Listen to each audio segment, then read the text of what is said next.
Hi friends, welcome to Telangana exams YouTube channel and Andhra exams YouTube channel. ఎందుకంటే ఈ video అనేది ఇద్దరికీ ఉపయోగపడేది, రెండు రాష్ట్రాల వాళ్ళకు కూడా ఉపయోగపడేది. తెలంగాణతో పాటు ఆంధ్రప్రదేశ్లో కూడా పోలీసు ఉద్యోగాలకు భారీగానే నోటిఫికేషన్లు అయితే పడబోతున్నాయి. మరి 1-2 నెలల్లో నోటిఫికేషన్లు అయితే వచ్చే ఛాన్స్ ఉంది. కాబట్టి మరి ఎస్ఐపిసి నోటిఫికేషన్ వస్తుందా అని చెప్పేసి ఇప్పుడు సోషల్ మీడియా గ్రూపులో కానీ, వాట్సాప్ గ్రూపులో కానీ, మన కింద కామెంట్లలో కానీ వాటిలో కానీ అడుగుతున్నారు.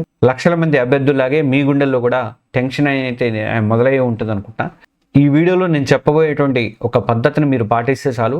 ఇప్పటివరకు ఎవరు చెప్పండి సీక్రెట్. నోటిఫికేషన్ ఈ రోజు వచ్చినా, నెల తర్వాత వచ్చినా కూడా పోటీలో మీ అందరికంటే 2 అడుగులు ముందే ఉంటారు. ఈసారి యూనిఫామ్ జాబ్ అయితే మీదే, ఇది నా గ్యారంటీ. మీరు ఇది ఫాలో అవ్వండి, ఈ వీడియో అయితే ఫాలో అవ్వండి. ఇలాంటి కీలకమైన టైంలో మీరు కన్ఫ్యూజన్ అవ్వకుండా ఏం చేయాలి, ఏం చేయకూడదు సూటిగా చెప్పేటువంటి వీడియో అయితే ఇది. ఆ నోటిఫికేషన్ గురించి అసలు నిజం ఏంటి, అసలు లక్షల మంది పోటీ పడుతుంటే మనం ఎలా నగ్గాలి, అన్నిటికంటే ముఖ్యంగా టాపర్స్ సీక్రెట్గా ఫాలో అయ్యేటువంటి ఆ పవర్ఫుల్ సీక్రెట్ ఏంటి, రహస్యంగా ఫాలో అయ్యేటటువంటి అన్ని వివరంగా మీకు అర్థమయ్యేలాగా చర్చిద్దాము. స్కిప్ చేయకుండా వీడియోని చివరిదాకా కంపల్సరీ చూడండి. లెంత్ వచ్చినా కూడా వీడియోలు చూడండి, ఎందుకంటే మీకు ఉపయోగపడేది కాబట్టి. కొంచెం లెంత్ వచ్చినా నేను చేస్తున్నాను. మీ ప్రిపరేషన్ మార్చేటువంటి ఒక్క పాయింట్ కూడా ఇందులో మిస్ అవ్వద్దు. నోటిఫికేషన్ ఎప్పుడు వస్తుంది, అసలు వాస్తవం ఏంటి అని చెప్పి. సరే, ఇది అందరినీ వేధిస్తున్నటువంటి మొదటి ప్రశ్న దగ్గరకు వద్దాం మనం. తెలంగాణలో అయితే 20,000 దాకా పోస్టులు అయితే ఖాళీగా ఉన్నాయి. అందువల్ల నెక్స్ట్ భర్తీ చేయబడేటువంటి 40,000 ఉద్యోగాల్లో పోలీస్ జాబ్స్ కూడా మస్ట్గా వస్తాయని చెప్పేసి అంటున్నారు. ఆంధ్రప్రదేశ్కి వచ్చేసరికి 11,639 పోస్టులు భర్తీ చేయాల్సి ఉంది. ఇప్పటికే ఏపీ హైకోర్టు కూడా ఆదేశాలు ఇచ్చింది. సో ఈ నెలలో కానీ, వచ్చే నెలలో కానీ, రేపో మాపో ఎప్పుడైనా సరే కొత్త ఏడాదిలో కానీ మొత్తానికైతే ఏపీలో కూడా పోలీస్ నోటిఫికేషన్ అయితే వచ్చే ఛాన్స్ ఉంది. నా ఫస్ట్ అడ్వైజ్ ఏంటంటే, ఎలాగో నోటిఫికేషన్ వచ్చే ఛాన్స్ ఉంది, దానికోసం రోజుకి 10 సార్లు యూట్యూబ్లో latest update on SIPC notification అని వెతకడం ఆపేయండి. ఇంకా దాని బదులు వారానికి ఒకసారి అధికారిక వెబ్సైట్ చూసుకోండి, పేపర్ చూసుకోండి, తెలుస్తుంది మీకు. నోటిఫికేషన్ లేట్ అవుతుందని చెప్పి నిరాశ అయితే అస్సలు పడద్దు. అలా పడ్డారంటే మాత్రం మీరు తప్పులో కాలేసినట్టే లెక్క. ఎందుకు అనేది నేను చెప్తాను వినండి. ఇప్పుడు దాదాపు 90% మంది అభ్యర్థులు ఏం చేస్తున్నారంటే, నోటిఫికేషన్ రాని అప్పుడు వచ్చాక చూసుకుందాంలే, మొదలు పెడదాంలే అప్పుడు అని చెప్పేసి పుస్తకాలు పక్కన పెట్టేస్తారు చాలామంది. రోజు ఈ నోటిఫికేషన్ వార్తల కోసం అని చెప్పి ఎదురు చూస్తూ టైం వేస్ట్ చేసుకుంటున్నారు. అదే వాళ్ళు చేసినటువంటి అతిపెద్ద తప్పు. కానీ తెలివైన వాళ్ళకి ఇది ఒక గోల్డెన్ ఆపర్చునిటీగా ఉంది. గతంలో నోటిఫికేషన్లు వచ్చి ఉద్యోగం కొట్టిన వందల మందిని అనలైజ్ చేసి చూస్తే మనకు తెలిసినటువంటి రహస్యం ఏంటంటే, అసలైన విజేత ఎప్పుడు కూడా నోటిఫికేషన్ కోసం వెయిట్ చేయడు, ఎదురు చూడడు. అతను యుద్ధానికి ఎప్పుడు కూడా రెడీగా ఉంటాడు. నోటిఫికేషన్ లేని ఈ టైంని మాత్రము అతను బ్రేక్ లాగా వాడుకుంటాడు, ఒక హెడ్ స్టార్ట్గా వాడుకుంటాడు. లక్షల మంది పోటీ పడుతున్నారని చెప్పేసి మీరు భయపడద్దు. ఆ లక్షల మందిలో నిజంగా సీరియస్గా ఒక ప్లాన్ ప్రకారం ప్రిపేర్ అయ్యేది మాత్రం 1000 మందిలోనే ఉంటారు. 7 మీద లెక్క పెట్టుకోవచ్చు. మీ అసలైన పోటీ అనేది వాళ్ళతోనే, ఆ లక్షల మందితో కాదు. ఇప్పుడు మీ ముందున్నటువంటి 2 ఆప్షన్లు ఉన్నాయి. ఒకటేంటంటే, మిగతా వాళ్ళలాగే నోటిఫికేషన్ కోసం ఎదురు చూస్తూ ఆ సీరియస్ అభ్యర్థుల గ్రూప్లో చేరి ఈ టైంని ఒక ఆయుధంగా మార్చుకోవడం. మీరు రెండో దాన్ని మాత్రం నేను ఇప్పుడు చెప్పబోయే ఆ ఒక్క సీక్రెట్ అనేది మీ ప్రిపరేషన్ స్టైల్ని పూర్తిగా కూడా మార్చేస్తుంది. ఏంటా సీక్రెట్ అంటే, అదేదో మంత్రం కాదు, ఒక పక్కా సైంటిఫిక్ స్ట్రాటజీ అది. దాని పేరే reverse engineering and integration method అంట. ఇది చూడగానే నాయన ఇదేదో పెద్దగా చెప్పాడని మీరు కంగారు పడద్దు. ఇది చాలా సింపుల్ కానీ చాలా పవర్ఫుల్. దీన్ని 2 విభాగాలుగా విడగొట్టి 2 పార్ట్లుగా విడగొట్టి చెప్తా, జాగ్రత్తగా వినండి. ఒకటి, ఫస్ట్ స్టేజ్ ఏంటంటే రివర్స్ ఇంజనీరింగ్. ఇది ఏం చదవాలనేది తెలుసుకోవడం. ఫస్ట్ ఏంటంటే, సాధారణంగా మనం ఏం చేస్తాము, సిలబస్ పేపర్ పక్కన పెట్టుకొని మొదటి నుంచి చివరి పేజ్ దాకా గుడ్డిగా చదువుకుంటూ వెళ్ళిపోతాము. ఇది రాంగ్ మెథడ్. దీనికి బదులు మనం రివర్స్లో వెళ్ళాలి. అంటే మీరు మొదటగా చేయవలసిన పని, గత 3-4 నోటిఫికేషన్ల పాత ప్రశ్నపత్రాలు PYQsని తీసుకోవడం. అంటే నేను PYQs తీసుకోమనంటే మీరు అనుకుని ఉంటారు, ఓల్డ్ క్వశ్చన్ పేపర్స్ అంటే రివర్స్ ఇంజనీరింగ్ అన్నారు కాబట్టి వాటిని ప్రాక్టీస్ చేయమంటారా, అటు నుంచి రమ్మంటారా అని చెప్పేసి అనుకుంటారు చాలామంది. కానీ కాదు, అది కాదు నేను చెప్పేది. పాత ప్రశ్నపత్రాలని ఎనాలిసిస్ చేసుకోండి, దానికి టైం వాడుకోండి. ప్రతి సబ్జెక్ట్లో కూడా ప్రశ్నలు ఏ టాపిక్ మీద నుంచి వస్తున్నాయి, ఎంత లోతుగా అడుగుతున్నారు అనేది విశ్లేషించాలి. ఇది నేను ఎప్పుడు చెప్పనిది, ఈ సీక్రెట్ ఇప్పుడు చెప్తున్నాను నేను. ఉదాహరణకి పాలిటీ తీసుకోండి. ప్రశ్నలన్నీ కూడా ఆర్టికల్ నెంబర్ల మీదే వస్తున్నాయా, లేకపోతే సుప్రీంకోర్టు తీర్పులు, హైకోర్టు తీర్పులు అట్లాంటివి ఏమైనా వస్తున్నాయా? హిస్టరీలో కేవలం డేట్స్ అడుగుతున్నారా, యుద్ధాల మీద ఫోకస్ ఉందా, లేకపోతే సంస్కృతి మీద ఫోకస్ ఉందా? ఇది ఏపీ వాళ్ళకి, తెలంగాణ వాళ్ళకి అందరికీ మనకు వస్తుందండి. ఈ సంఘటనల వెనుక ఉన్నటువంటి కారణాలు ఏంటి, ప్రశ్నలు వస్తున్నాయా? లేకపోతే రీజనింగ్లో ఏ మోడల్స్ అంటే కోడింగ్ డీకోడింగ్ మీద వస్తున్నాయా, డైరెక్షన్ లాంటివి వస్తున్నాయా, మళ్ళీ ఏవేవి వస్తున్నాయి? ఇలా మీరు ఓల్డ్ క్వశ్చన్ పేపర్లు అన్నింటిని కూడా విశ్లేషిస్తున్నప్పుడు మీకు ఎగ్జామినర్ మైండ్ సెట్ ఏంటి, ఎగ్జామ్ ఎలా వస్తుంది అని చెప్పేసి ఒక స్ట్రాటజీ అనేది తెలిసిపోతుంది మీకు. ఈ ప్రతి సబ్జెక్ట్లో కూడా ఏవి మోస్ట్ ఇంపార్టెంట్ ఏరియాలు, ఏవి తక్కువ ఇంపార్టెంట్ ఏరియాలు అనేది దాని మీద క్లారిటీ వస్తుంది. నేను అంత చెప్పినా కానీ మీ స్వయంగా మీరు స్టడీ చేసుకుంటే మీకే తెలుస్తుంది నేను చెప్పేదానికన్నా కూడా. ఇక ఇప్పుడు గుడ్డిగా సిలబస్ అంతా కూడా చదవాల్సిన అవసరం లేదు. మీ బ్లూ ప్రింట్ ప్రకారం ఏం చేయాలంటే ఎక్కువ మార్కులు వచ్చేటువంటి టాపిక్ మీద ఫస్ట్ ఫోకస్ చేయండి, ఎక్కువ ఫోకస్ చేయండి. ఇదే రివర్స్ ఇంజనీరింగ్ అంటారన్నమాట. ఇక సెకండ్ స్టేజ్ ఇంటిగ్రేషన్, అన్నింటినీ కూడా కలిపి చదవండి. అంటే ఏం చదవాలో తెలిసింది మీకు.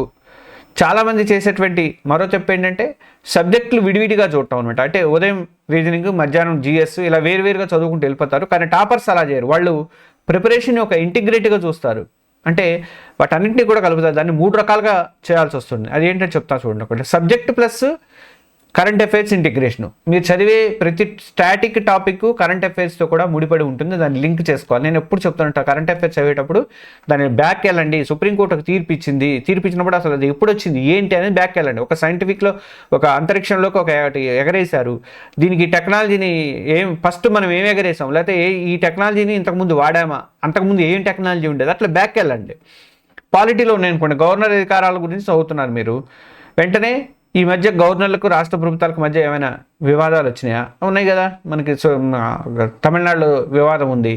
అలా జాగ్రఫీలో నదుల గురించి చదువుతున్నారు అనుకోండి, ఇటీవల ఏమైనా నదీ జలాల వివాదాలు జరిగాయా, కొత్త ప్రాజెక్టులు ఏమైనా కడుతున్నారా, ఇలాంటివన్నీ తెలుసుకోవాలి. ఇలా చేయడం వల్ల ఏంటంటే మీకు టాపిక్ అనేది బాగా గుర్తుకొస్తుంది. జిఎస్ అండ్ కరెంట్ అఫైర్స్ రెండూ ఒకేసారి కవర్ అవుతాయి. మీకు ఇట్లాంటి క్వశ్చన్లే అడుగుతాడు వాడు, అడగడం కూడా. ఇప్పుడు ఏదైతే నడుస్తుందో దానికి సంబంధించి బ్యాక్లో అడుగుతాడు. Second one mental and physical preparation integration. అంటే ఎస్ఐ పీసీ ఉద్యోగాలకి ఫిజికల్ ఫిట్నెస్ ఎంత ముఖ్యమో మనకు తెలుసు. చాలామంది ప్రిలిమ్స్ అయిపోయాక ఈవెంట్స్ ప్రాక్టీస్ చేద్దాంలే అనుకుంటారు. ఇది ఆత్మహత్య సదృశ్యం లాంటిది. నిజంగా ప్రిలిమ్స్ తర్వాత మీకు టైం అసలు సరిపోదు. అందుకే మీ డైలీ స్టడీ ప్లాన్లో కనీసం 1 గంట అయినా సరే ఫిజికల్ ట్రైనింగ్కి కేటాయించాల్సిందే. ఉదయాన్నే 1 గంట రన్నింగ్ చేయడం వల్ల మీ మెదడు కూడా రోజంతా ఫ్రెష్గా చురుగ్గా ఉంటుంది. చదువుకి ఆరోగ్యానికి మధ్య బ్యాలెన్స్ అనేది వస్తుంది గ్యారంటీగా. ఇక third one learning and testing integration. చదవడం ఎంత ముఖ్యమో చదివింది బుర్రకెక్కించుకోవడం కూడా, బుర్రకెక్కిందా లేదా అని టెస్ట్ చేసుకోవడం కూడా చాలా ముఖ్యం అండి. ప్రతి వారం కూడా ఖచ్చితంగా ఒక మాక్ టెస్ట్ రాయండి. అందులో వచ్చినటువంటి మార్కుల కన్నా కూడా మీరు చేసినటువంటి తప్పుల విశ్లేషణ అనేది చాలా ముఖ్యము. నేను చెప్పా కదా, లాగ్ బుక్ పెట్టుకోండి, ఎర్రర్ లాగ్ బుక్ అని ఒక నోట్ బుక్ పెట్టుకోండి. దానికోసం అని చెప్పి ప్రత్యేకంగా ఒక ప్రశ్న తప్పు పోయింది, ఎందుకు తప్పు పోయింది, మీరు తెలియక తప్పు చేశారా, తెలిసి తప్పు చేశారా, టైం కుదరలేదా, అది చేయడానికి టైం కుదరలేక, లేకపోతే తెలిసి కూడా కంగారులో పెట్టారా, ఇలాంటి కారణం అనేది మీరు కనుక్కొని దానికి విశ్లేషణ రాసుకొని దానికి జవాబు కూడా కరెక్ట్ జవాబు ఏంటనేది కూడా రాసుకోండి. ఇది ఏంటంటే మీ వీక్ ఏరియాలని స్ట్రాంగ్గా మార్చుకోవడానికి సూపర్ టెక్నిక్ అనమాట. ఇది నేను 2-3 వీడియోల నుంచి చెప్తున్నాను, ఇది కంటిన్యూగా ఫాలో అవ్వండి. ఇది సింపుల్గా చెప్పాలంటే రివర్స్ ఇంజనీరింగ్తో మీరు ఏం చదవాలో తెలుసుకోండి, అలాగే ఇంటిగ్రేషన్తో ఎలా చదవాలో నేర్చుకోండి. ఇదే టాపర్స్ చేసేటువంటి సీక్రెట్ అనమాట. మీకోసం ఒక practical second phase action plan ఒకటి క్రియేట్ చేద్దాము. ఈ సీక్రెట్ని ఆచరణలో ఎలా పెట్టాలనేది ఒక సింపుల్ ప్లాన్ ఇస్తాను. మీ ప్రిపరేషన్ 2 ఫేజులుగా డివైడ్ చేసుకోండి. ఒకటి ఏంటంటే ఫౌండేషన్ ఫేజు. ఈ ఫౌండేషన్ ఫేజ్ని ఇప్పటి నుంచి మీరు నోటిఫికేషన్ వచ్చే వరకు కూడా ఇంప్లిమెంట్ చేయండి. ఈ ఫేజ్ లక్ష్యం ఏంటంటే సబ్జెక్ట్ మీద పూర్తిగా గ్రిప్ తెచ్చుకోండి, బేసిక్స్ స్ట్రాంగ్ చేసుకోండి. రోజువారీ షెడ్యూల్, ఉదాహరణకు ఉదయం 2 గంటల అర్థమెటిక్, రీజనింగు, ప్రిలిమ్స్లో ఇదే మేజర్ స్కోరింగ్ ఏరియా కాబట్టి ప్రతిరోజు కూడా కొన్ని మోడల్స్ అనేది ప్రాక్టీస్ చేయండి. అలాగే మధ్యాహ్నం ఒక 3 గంటలు ఏం చేస్తారంటే జనరల్ స్టడీస్ అవ్వండి. ఇది రివర్స్ ఇంజనీరింగ్ పద్ధతి వాడండి. ఇక్కడ పాత పేపర్ అనాలిసిస్ ఆధారంగా ఇంపార్టెంట్ టాపిక్స్ని ఐడెంటిఫై చేయండి. అలాగే సాయంత్రం 1 గంట ఏం చేస్తారంటే ఖచ్చితంగా ఫిజికల్ ట్రైనింగ్కి వెళ్ళండి. Running, workouts, don't say excuses. ఈరోజు కుదరలేదండి, బజ్జీలు తిన్నాను, లేకపోతే మా ఫ్రెండ్స్కి దగ్గరికి ఇంటికి వెళ్ళాను, మా ఇంట్లో చుట్టాలు వచ్చారు, ఇలాంటివి కాకుండా అనమాట. కంపల్సరీ గ్రౌండ్కి వెళ్ళండి. రాత్రి 1-2 గంటలు కరెంట్ అఫైర్స్ అవ్వండి, న్యూస్ పేపర్లు అవ్వండి. మరి ఆ రోజు చదివినవన్నీ కూడా ఒకసారి రివిజన్ చేసుకొని పొద్దున్నుంచి చదివి ప్లస్ నోట్స్ కూడా రాసుకోండి కరెంట్ అఫైర్స్ నుంచి. ఇక సెకండ్ ఫేజ్ వచ్చేసరికి, సెకండ్ ఫేజ్ ఏంటి, యాక్సలరేషన్ ఫేజ్. ఇది నోటిఫికేషన్ వచ్చిన తర్వాత చేయాల్సిన పని. నోటిఫికేషన్ వచ్చే ముందు, నోటిఫికేషన్ వచ్చిన తర్వాత 2 కూడా మీరు ఖచ్చితంగా చేయండి. పోలీసు ఉద్యోగం రాకపోతే అప్పుడు నన్ను అడగండి. ఇక ఈ ఫేజ్ లక్ష్యం ఏంటంటే స్పీడ్ అండ్ యాక్యురసీ తెలుసుకోవడము. ప్రతిరోజు కూడా మాక్ టెస్ట్ రాయాలి. ఇప్పుడు కొత్తవి చదవడం కన్నా కూడా ఏది ఎగ్జామ్స్ నోటిఫికేషన్ వచ్చాక ప్రాక్టీస్ చేయడం అనేది చాలా ముఖ్యం. కాబట్టి ప్రతిరోజు కూడా ఫుల్ లెంగ్త్ మాక్ టెస్ట్ అనేది రాసుకుంటూ పోండి. లోతైనటువంటి విశ్లేషణ టెస్ట్ రాశాక కనీసం 2 గంటలు తప్పుల విశ్లేషణకే కేటాయించండి. ప్రతి తప్పును కూడా ఒక నోట్స్లో రాసుకోండి. అలాగే రివిజన్ కొత్త టాపిక్స్ జోలికి వెళ్ళొద్దు. చదివినవి మీ షార్ట్ నోట్స్లో ఉన్నవి, మీ ఎర్రర్ లాగ్ బుక్లో ఉన్నవి పదే రివిజన్ చేసుకోండి. ఫిజికల్ టెస్ట్ సిమ్యులేషన్ వారానికి ఒకసారి ఎగ్జామ్లో ఉన్నట్టే టైమర్ పెట్టుకొని 1600 మీటర్ల పరుగును ప్రాక్టీస్ చేయండి. ఈ 2 phase ప్లానర్ అనేది మీరు నిజాయితీగా ఫాలో అయితే నోటిఫికేషన్ వచ్చేసరికి మీలో ఉండేటువంటి కాన్ఫిడెన్స్ వేరే లెవెల్లో ఉంటుంది, మామూలుగా ఉండదు. ఈ reverse engineering and integration method మీకు నచ్చిందా? ఇది జస్ట్ శాంపుల్ మాత్రమే. ఇలాంటి పవర్ఫుల్ స్ట్రాటజీలు, ప్రిపరేషన్ అప్డేట్స్ చాలా ఉన్నాయి నా దగ్గర. అవి మిస్ కాకూడదు అనుకుంటే మాత్రం మీరు ఇప్పుడే మన ఛానల్ని సబ్స్క్రైబ్ చేసుకోండి. ఆంధ్ర వాళ్ళు అయితే ఆంధ్ర ఎగ్జామ్స్ కూడా సబ్స్క్రైబ్ చేసుకోండి. రెండింటికి పనికొస్తాయి. 2 ఆంధ్ర అండ్ తెలంగాణ ఎగ్జామ్స్ 2 కూడా సబ్స్క్రైబ్ చేసుకోండి. ఆ పక్కనే ఉన్నటువంటి బెల్ సింబల్ అయితే అస్సలు మర్చిపోవద్దు, కొట్టండి దాన్ని. అప్పుడే నేను పెట్టినటువంటి వీడియో అనేది మీకు తెలిసిపోతుంది. అంతేకాదు పోలీసు జాబ్స్కి ప్రిపరేషన్లో మీరు ఫేస్ చేసినటువంటి అతిపెద్ద ఛాలెంజ్ ఏంటి, టైం మేనేజ్మెంటా లేదా సబ్జెక్టు మీద ఏమైనా ఇబ్బంది పడుతున్నారనేది నా కామెంట్లో నాతో పంచుకోండి. మీ కామెంట్స్ ఆధారంగా నేను నెక్స్ట్ వీడియోలో వాటికి ఒక సొల్యూషన్ చూపుతాను నేను.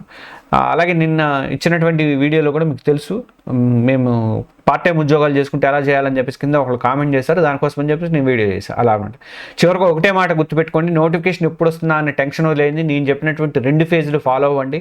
అది ఎప్పుడు వేసేది ఏంటి అనేది ప్రభుత్వం చూసుకుంటుంది. నోటిఫికేషన్ వచ్చినప్పుడు మీరు యుద్ధానికి సిద్ధంగా ఉన్నారా లేదా అన్నది ఇప్పుడు మనకు ముఖ్యము. ఈ టైం ఎవరి కోసం ఆగదు. కాబట్టి ఈరోజు మీరు తీసుకున్నటువంటి నిర్ణయం రేపు మీ వంటి మీద యూనిఫామ్ ఉంటుందా లేదా అనేది డిసైడ్ చేస్తుంది. గుర్తుంచుకోండి, సరైన ప్లానింగు ఆగకుండా చేసేటువంటి కష్టము ఇదే మీ సక్సెస్కు అసలైనటువంటి దారు. ఈసారి యూనిఫామ్ అయితే మీదే. జై హింద్.